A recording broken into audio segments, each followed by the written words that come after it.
Hi, so welcome to Unit 6. Unit 6 starts our study of trigonometry, which we're going to be working on for the next few chapters. So it's going to be a while to be working on this stuff. So you did trigonometry way back in the day in geometry, and it was involving SOHCAHTOA was the thing that you talked about, sine, cosine, and tangent. So we have the different parts of our triangle. The one across from the right angle is the hypotenuse of that triangle. Whatever side is right next to an angle, that is the adjacent side, and then the side that is opposite of that angle, that's the opposite side. If we are talking about this angle up top here, then this side would be the opposite side, and this side would be the adjacent. So opposite and adjacent are relative to whatever angle we're working on. Now you just talked about these three. Sine was opposite over hypotenuse, cosine was adjacent over hypotenuse, and tangent was opposite over adjacent. But there's other orientations that we can do. We don't just need to do these three orientations. So there are actually three other trig functions. Are you excited about those, Mel? The three other trig functions are cosecant, secant, and cotangent.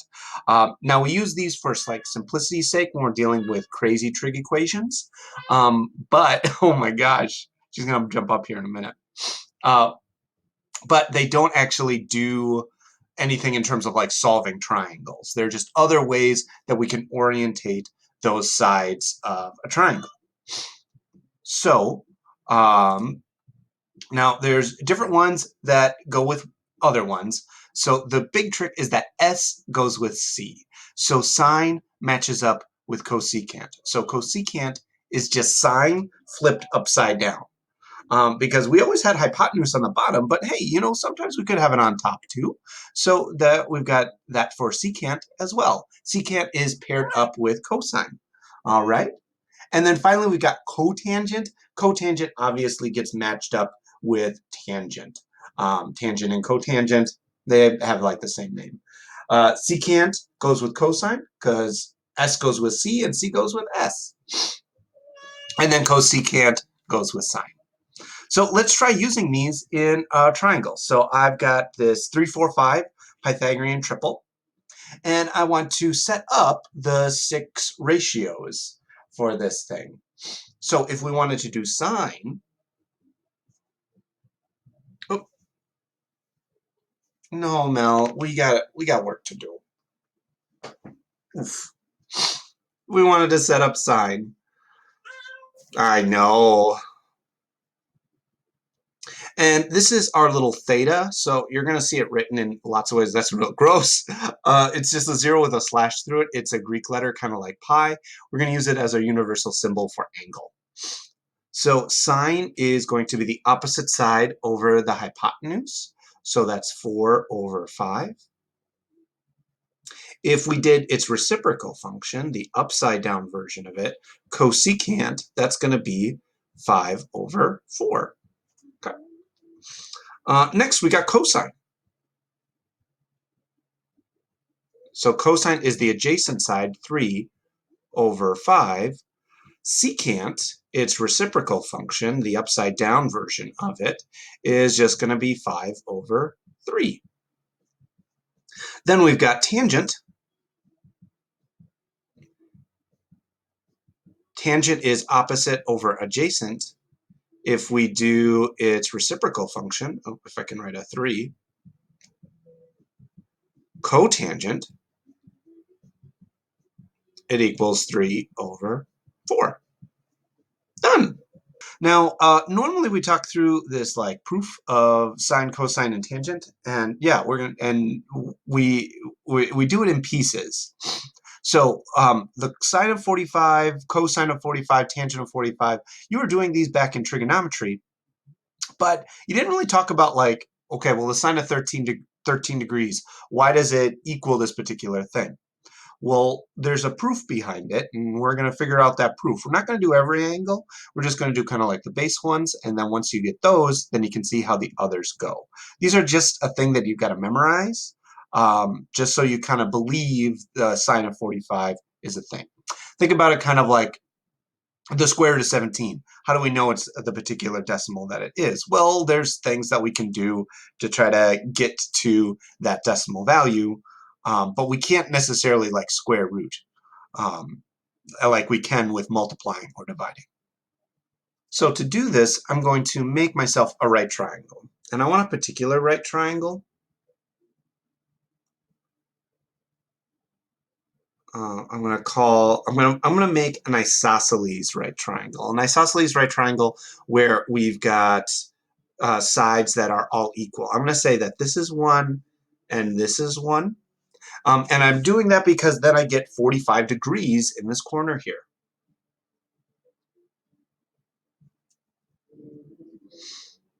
Now, after that, I could use the Pythagorean theorem in order to figure out what that third side is. Okay, well, that's going to be 1 squared plus 1 squared equals whatever my hypotenuse is.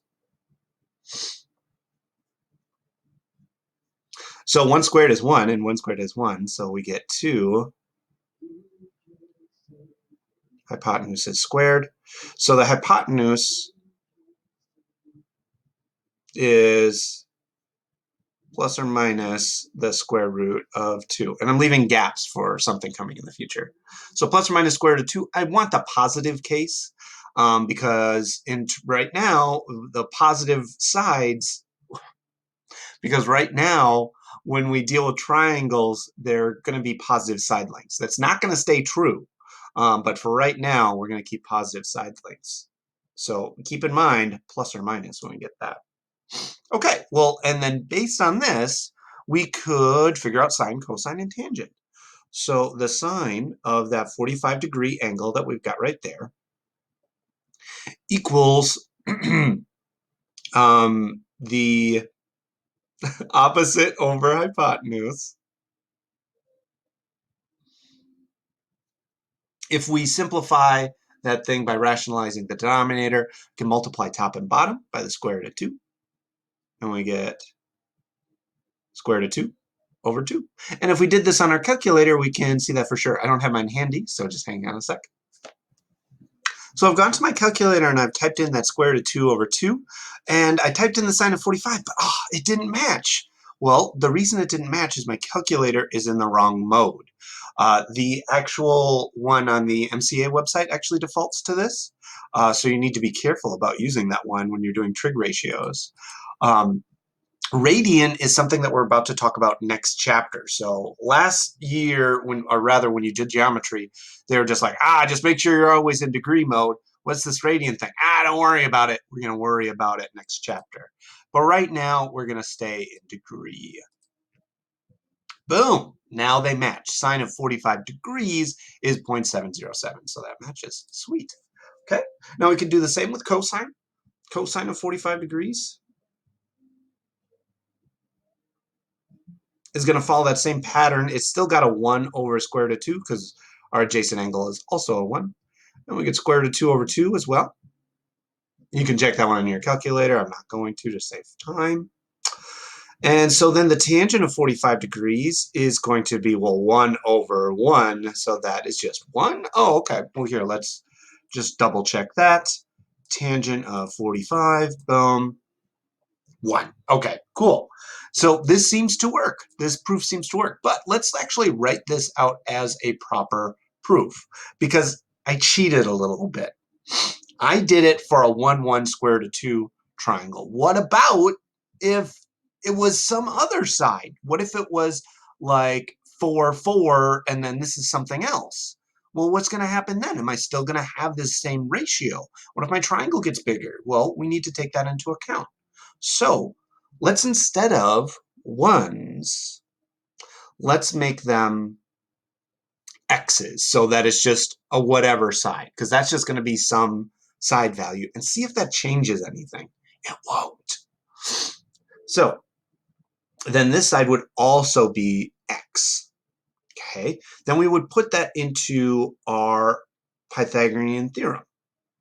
So we'd have 1x squared and another 1x squared. I'm writing it a little backwards and goofy because I kind of pre-wrote some of this stuff. Okay, so then what's the hypotenuse going to be? Well, we'd still square the ones, but then we'd also have to square the x's. So we'd get 2x squareds. Then we would square root. The square root of 2 is still going to be the square root of 2, plus or minus. And then the square root of x is just going to be an x. The square root of x squared is going to be just an x. So now our hypotenuse is x squared to 2. Okay, well, what does that do in the ratios? Well, we get 1x over x square roots of 2. The x's cancel out. Oh, cool. Okay, then we get 1x and then x squared to 2. The x's cancel out again. Okay, cool. All right. And then 1x and 1x. Oh, they cancel out a third time. So this is an algebraic proof of the sine of 45, the cosine of 45, and the tangent of 45 degrees. Now, we do want to actually write this out in a proper format, like a paragraph proof of like what we did, because just looking at this, somebody might not be necessarily able to follow everything that we're doing. So let's just talk through what we did.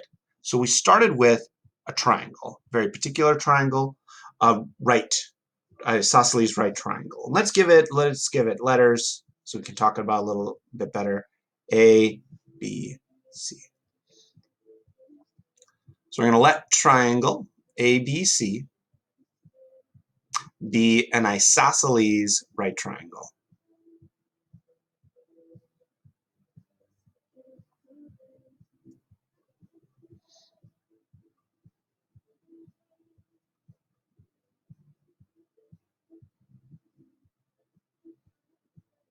Great. Okay. So then based on that, we can go another step, and we went down into the Pythagorean theorem. So we used by the Pythagorean theorem.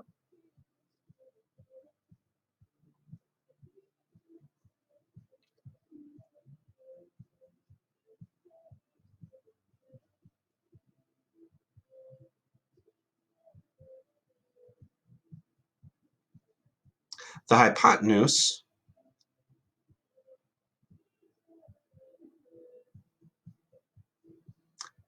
is length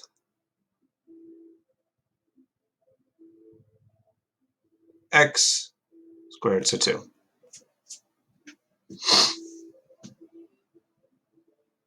Oh, I forgot this. I got to sneak this in. I didn't say what the right triangle. Sorry. Sides length x.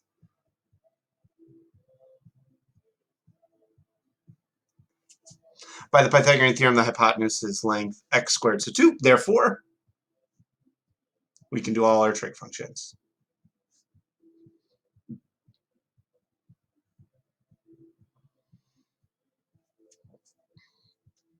All that stuff. Now, we can do similar things for 30, 60, 90 right triangles and 40 and 30, 60, 90. We just did 45, 45. We can also do it with 30, 60, 90. It gets gross. Here is the proof. I'll just kind of show it to you real quick.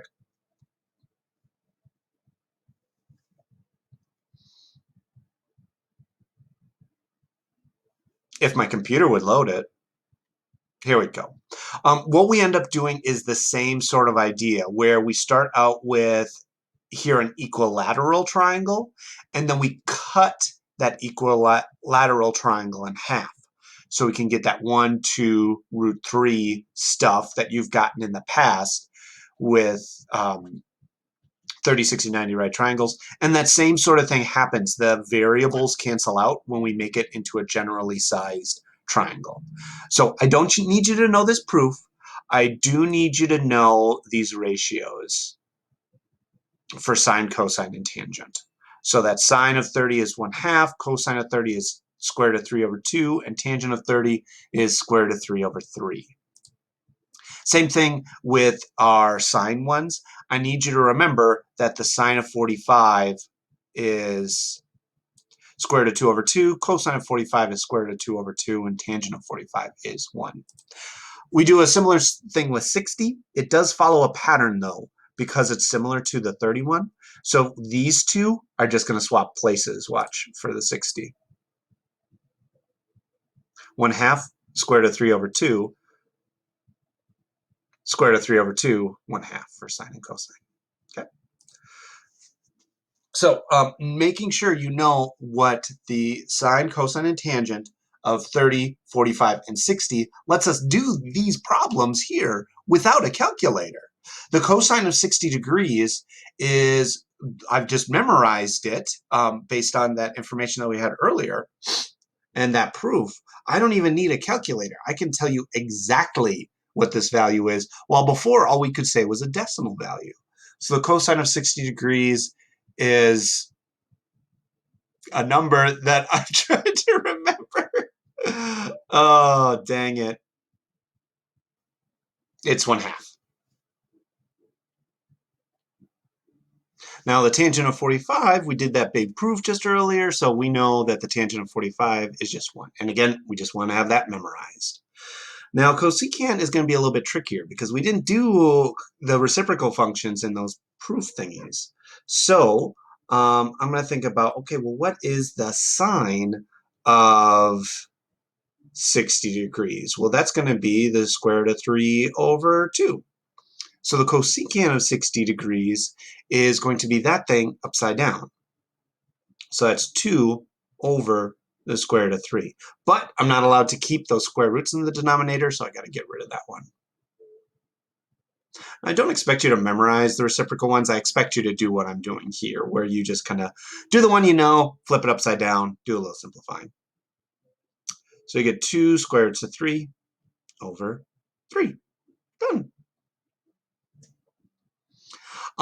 Let's do cotangent of 30 degrees. I don't know cotangent, but I do know tangent of 30 degrees.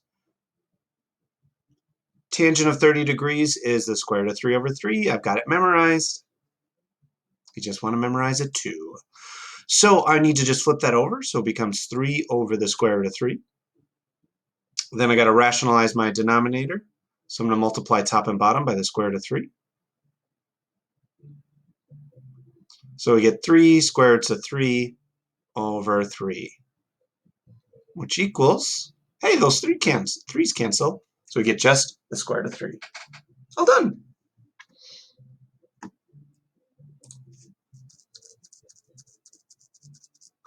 You can do the same thing by just typing that thing into your calculator. Keep in mind when you're putting these into your calculator, if I'm doing the sine of 58, and I get this number, but all my friends seem to be getting another number, it's because your friends are in the wrong mode. Again, to change that mode, you press mode, and you don't want to be in radian quite yet. Next chapter, we will be. So 58 radians, not 58 degrees, is 0.9923, but we want the degree measure because these are in degrees. So I need to double check. So my degree mode. So if I wanted to do the tangent of 42, tan of 42 is 0.900. Done. If I need to do the secant, there is no secant button on here. So I actually have to like type out like that reciprocal relationship. So 1 over cosine, secant's reciprocal is cosine. So 1 over cosine and then 19. And that's it. Just type it into the calculator. You can do that to get the decimal values, but again, the big takeaway I want you from today is being able to get these ratios memorized. Got to get them memorized. Okay. Thank you so much for watching, and I'll see you later.